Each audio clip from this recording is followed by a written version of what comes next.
ব্যাপারে ঈমানদাররা হকের পথ ছাড়বে কেন? কথার মধ্যে কোনো ভেজাল আছে? হিসাব কিতাব তো ক্লিয়ার, কথা তো পরিষ্কার এখানেই, যে এখানে নমনীয় তো তোমাকে হতে হবে, আমি কেন নমনীয় হব? যেখানে তুমি বাতিলের উপর, আমি হকের উপর, তুমি বদ্দিনের উপর, আমি দিনের উপর, তুমি কোরআনের বিপক্ষে, আমি যখন কোরআনের পক্ষে, নমনীয় তোমাকেই হতে হবে, আমার নমনীয় হওয়ার কোনো স্কোপ নাই। হযরত আব্দুল্লাহ বিন হুযাফা রাদিয়াল্লাহু তাআলা আনহু যখন এই কথা বললেন, আরে বেটা, জীবন তো একটা আছে, দেখে একটা দিতেছি, জীবনে 1000টা থাকলে 1000টা দিয়ে প্রমাণ করতাম যে ইসলাম এবং ঈমানের দাম কত।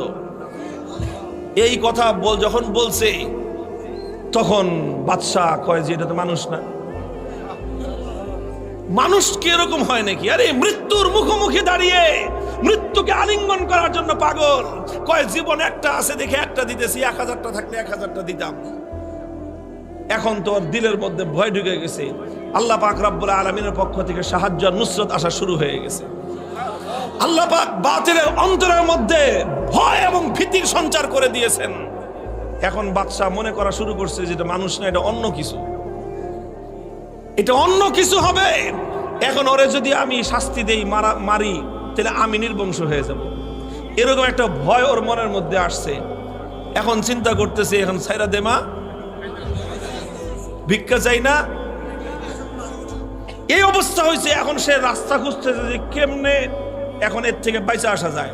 এখন যদি আব্দুল্লাহ বিন হুযাফাকে এমনি মুক্তি দিয়ে দেয়, নিজের মান মর্যাদা যা আছে, প্রেস্টিজ, সব বেলুনের মতো ফুটো হয়ে যাবে। এখন বলে যে ঠিক আছে, ঠিক আছে, তোমার কিচ্ছু করা লাগবে না, ঈমান ছাড়া লাগবে না, ইসলাম ছাড়া লাগবে না, কোনো কিছু করা লাগবে না, তুমি শুধু একটা কাজ করো, আমার কপালের মধ্যে একটা চুমা দিয়ে দাও, তোমাকে ছেড়ে দিব। আব্দুল্লাহ বিন হুযাফা বলেন, শুধু আমাকে একা ছাড়বা না, আমার 50 জন সাথী সঙ্গী সবাইকে ছাড়বা? না, খালি 50 জন না, তুমি যদি আরো নাম কও, বলি সব ছেড়ে। তিনি চিন্তা করেন, আল্লাহর পক্ষ থেকে নুসরত আসছে, আল্লাহর পক্ষ থেকে সাহায্য এসেছে। আল্লাহ পাক একজন বন্দির সামনে একটা সম্রাটের মাথা নত করে দিয়েছেন। কুদরত কার হাতে? ফাইনাল খেলায় জিতছে কে? কে জিতছে?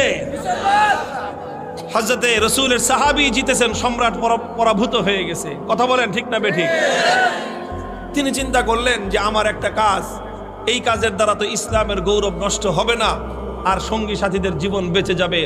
ঠিক আছে, তাও ওনার আত্মমর্যাদা এতটা বেশি যে সরাসরি কাফেরের কপালে চুম্বন দিবেন, আত্মমর্যাদায় বেঁধেছে।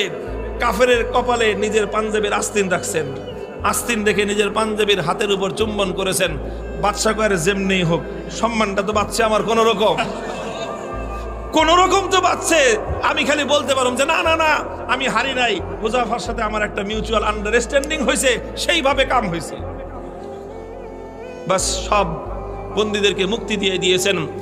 এই খবর যখন খলিফা ওমর ফারুক রাদিয়াল্লাহু তাআলা আনহুর কাছে গেছে, তিনি সাহাবায়ে কেরাম, বড় বড় সাহাবীদেরকে নিয়ে অগ্রসর হয়ে আসছেন যে আব্দুল্লাহ বিন হুযাফাকে সংবর্ধনা দেওয়ার জন্য, যে আব্দুল্লাহ বিন হুযাফা, তুমি এবং তোমার 50 জন সঙ্গী আজ রোম সম্রাটের দরবারে আল্লাহর দ্বীনের ঝান্ডা যেভাবে সমুন্নত করেছো, আল্লাহর দ্বীনের গৌরব, মুসলিম জাতির মর্যাদা সমুন্নত করেছো, গোটা মুসলিম উম্মার দায়িত্ব আর কর্তব্য হয়েছে এখন তোমাকে সম্মান জানানো।